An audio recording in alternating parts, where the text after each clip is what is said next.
Jadi inilah antara sebab diturunkan surah Al-Kahfi pada Nabi Muhammad. Walaupun tidak kesemua daripada kisah tu. Tapi bila Al-Kahfi ni jadi tema, maka dia jadi apa dia? Sentral.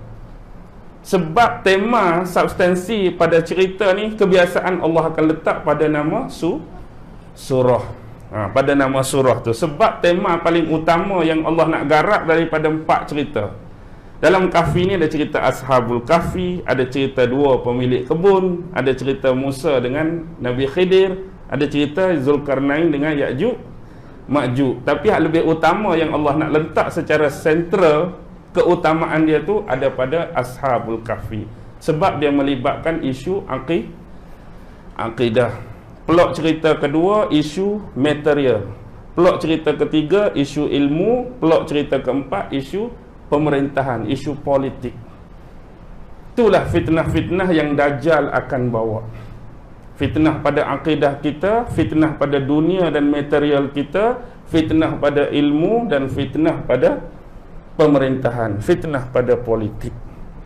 Cara sepintas lalu, fitnah yang dia buat hari ini boleh mengikis akidah, menyebabkan manusia hak beriman boleh jadi tak beriman, manusia hak Islam boleh jadi kufur, manusia hak sebelum ni sembah Allah jadi dah tak sembah Allah. Dengan hak duk ada ni, macam-macam dia buat. Dunia pun samalah. Dunia hari ni jadi keutamaan. Kita hari ni bergerak sikit duit, bergerak sikit duit, orang nilai semua. Dulu orang tak berkira sangat duit. Hari ni minyak kereta aku tadi dekat RM10 tu, orang kira dah. Aku ni duk tolong hang ni pun habis 30 dah, agak-agak lah. Ayat-ayat aku tu biasa dah keluar kan. Bab dunia. Sebab itulah ulama-ulama generasi salaf pernah pesan, ubtulina bid-dharra'i fasabarna wa ubtulina bid-dharra'i falam nasbir. Kita ni sebagai manusia ni ubtulina, diuji, dibalakan oleh Allah bis-dharra, dengan benda susah, fasabarna, kita mampu sabar. Maksudnya Allah bagi miskin, hidup dalam miskin, sabar. Allah bagi sakit, sabar. Allah bagi susah, Allah bagi perik, Allah bagi seksa, semua kita mampu sabar. Tetapi wa ubtulina, bila Allah uji bisarra, dengan senang, kebanyakan falam nasbir, tak mampu nak sabar dah. Allah uji kaya sikit, mungkin dia jadi sombong dah. Allah uji alim sikit, pandai sikit, dia jadi takabur dah dengan orang. Waktu hak susah-susah ni semua orang sanggup, hak perik-perik ni sanggup. Tapi bila hak lebih-lebih ni, hak dengan duit, dia kira dah, hak dengan ni, hak ni, harta, dunia, kereta, duit, emas, macam-macam, dia tak mampu dah. Sama dengan dunia. Itulah ilmu pula yang ketiga. Ilmu pula macam-macam.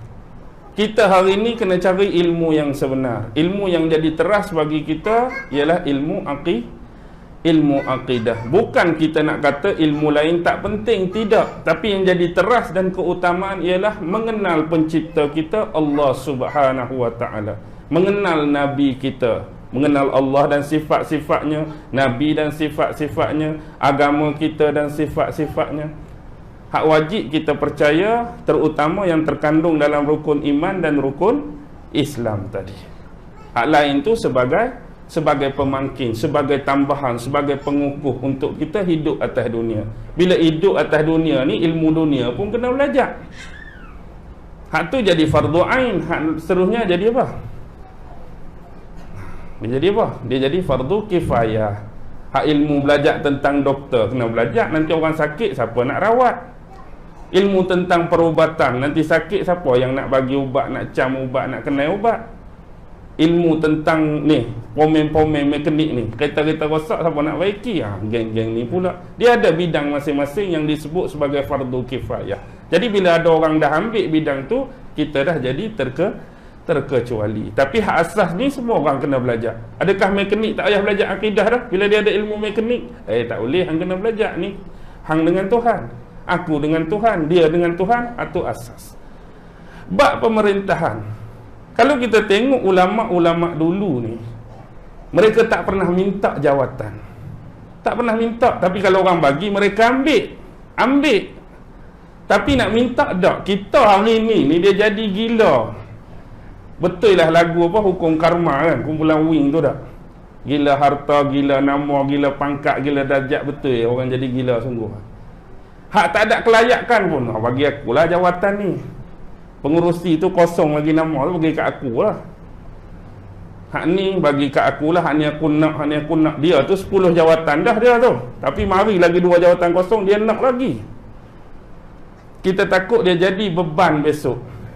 Gambaran ketika Isra' Mi'raj tu apa? Duk pikul kan? Duk pikul kayu tu, dia tu penat dah pikul, ambil lagi letak, ambil lagi letak.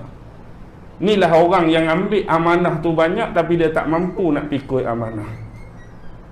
Dia kerana apa? Kerana jawatan tu jadi sumber kekayaan, sumber popular, sumber glamour. Maksudnya kalau orang ni ada jawatan, orang kenal. Tambah-tambah letak pula datuk tu, datuk ni, Tan Sri tu, Tan Sri ni, YB tu. Dia suka jadi benda macam tu. Menjadi kegairahan hidup manusia. Kalau tak ada apa-apa ni jadi macam, oh orang tak kenal aku pula tak. Tak ada jawatan, tak ada gelaran, tak ada pangkat, tak ada tu, tak ada ni. Sebab tu kita sebut sebelum ni dah kan. Manusia ni kalau boleh depan belakang tu sama tinggi. Tak, depan tu yang amat berhormat Datuk Seri apa, 3 baris baru apa? Baru nama dia. 3 baris jawatan depan tu. Habis segala dia sebut. Betul? Nama dia, pendek nama dia, Isa bin Daud.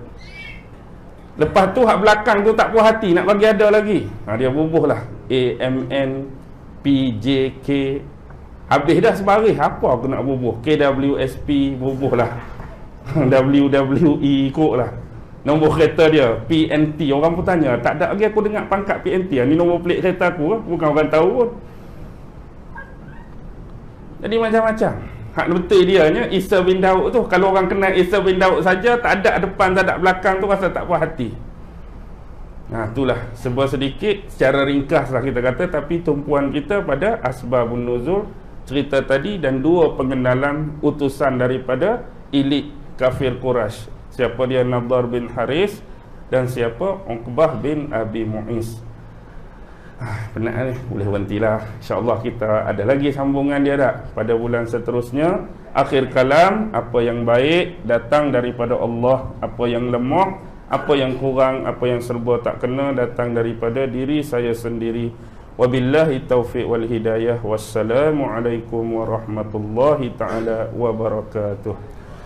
أعوذ بالله من الشيطان الرجيم بسم الله الرحمن الرحيم اللهم إنك تعلم أن هذه القلوب قد اجتمعت على محبتك والتقت على طاعتك وتوحدت على دعوتك وتعاهدت على نصرة شريعتك فوسك اللهم رابطتها وأدم ودها واهدها سبلها واملأها بنورك الذي لا يخبو واشرح صدورها بفيض الإيمان بك وجميل التوكل عليك وأحيها بمعرفتك وأمتها على الشهادة في سبيلك إنك نعم المولى ونعم النصير وصلى الله على سيدنا محمد وعلى آله وصحبه وسلم سبحان ربك رب العزة عما يصفون وسلام على المرسلين والحمد لله رب العالمين الله أكبر.